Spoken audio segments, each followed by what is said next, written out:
Saya kira ini masih inline dengan ragam skenario yang juga kami jalankan. Di awal tahun kita sempat memberikan beberapa skenario untuk tahun 2021, yaitu skenario yang optimis 5,6% pertumbuhan ekonomi 2021, kemudian yang moderat 4,6%, dan yang worst case-nya ada 3,8%, yang mana itu cukup inline dengan apa yang disampaikan oleh Bank Indonesia. Nah, dalam konteks itu, kenapa kita buat skenario yang worst case adalah karena dalam telaahan data kami, yang juga kemudian kita gather dari sekitar 10 juta data point, kita kemudian punya semacam prediction bahwa di tahun 2021 ini ada kemungkinan spiking di infeksi. Dan oleh karena itu yang kemudian menjadi pertimbangan kenapa kita juga memiliki skenario yang buruk 3,8%, atau bahkan mungkin bisa jadi lebih buruk lagi ketika pandeminya ini tidak tertangani dengan baik. Tetapi all in all kita melihat bahwa apa yang disampaikan oleh Bank Indonesia masih cukup inline ya. Jadi kalau kita bicara mengenai forecast atau outlook sepanjang tahun 2021 masih positif, tetapi tentunya ini sangat tergantung pada pandemi, yang mana varian Delta ini adalah sangat dinamis, dan kita lihat korbannya sudah banyak berjatuhan ya dalam beberapa pekan terakhir. Baik, Mas Mitra, Anda melihat dari kondisi yang adanya COVID-19 yang kembali melonjak dan juga melambatnya sektor bisnis dan juga usaha. Nah, ini proyeksi Anda ataupun prediksi Anda bagaimana untuk PDB kita di semester 1 nanti?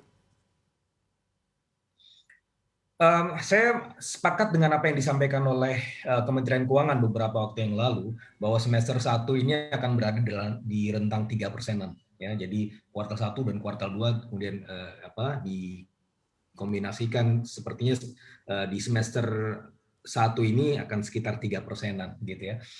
Tidak akan terlalu buruk atau terkontraksi, tapi sekali tergantung pada pandemi. Tetapi bisa kemudian membandingkannya dengan beberapa intervensi waktu yang terjadi sepanjang tahun 2020. Misalnya di awal tahun 2020 ada PSBB jilid 1, kita tahu di bulan April. Itu kalau kita lihat salah satu indikator mungkin yang bisa kita pakai di sini adalah Purchasing Manager Index in Manufacturing. Itu jatuh dari posisinya bulan Maret sekitar 47, jatuh ke 27. Artinya ini sangat signifikan sekali jatuhnya karena memang ada pembatasan mobilitas.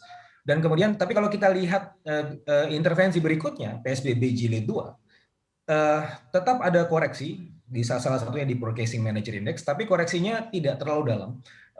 Jatuh dari sebelumnya 50,6 kalau tidak salah ke 47,2.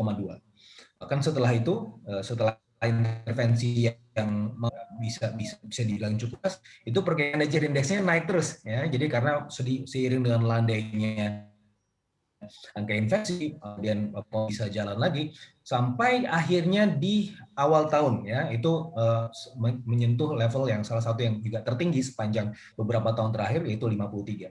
Ada PPKM lagi ya sebagai respons dari spiking di akhir tahun karena ada libur gitu ya, Natal dan juga tahun baru. Tetapi kemudian dari intervensi PPKM di bulan Januari dan Februari memang ada koreksi sekali lagi, cuma tidak terlalu dalam. Bahkan di bulan Mei Purchasing Manager Index kita sampai ke level yang tertinggi sepanjang sejarah. Nah, kalau kita bicara mengenai perbandingan intervensi antar waktu tersebut, sebenarnya secara relatif perekonomian kita sudah lebih tahan digedor gitu ya.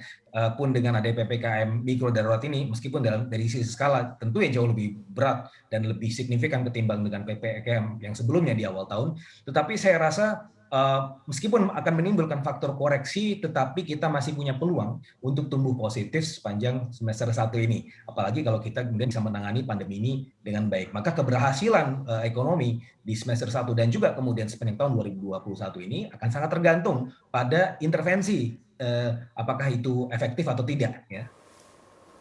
Jangan lupa untuk install aplikasi CNBC Indonesia dan bisa di-download di Play Store dan juga App Store untuk mengikuti perkembangan berita informasi terkait ekonomi dan juga bisnis.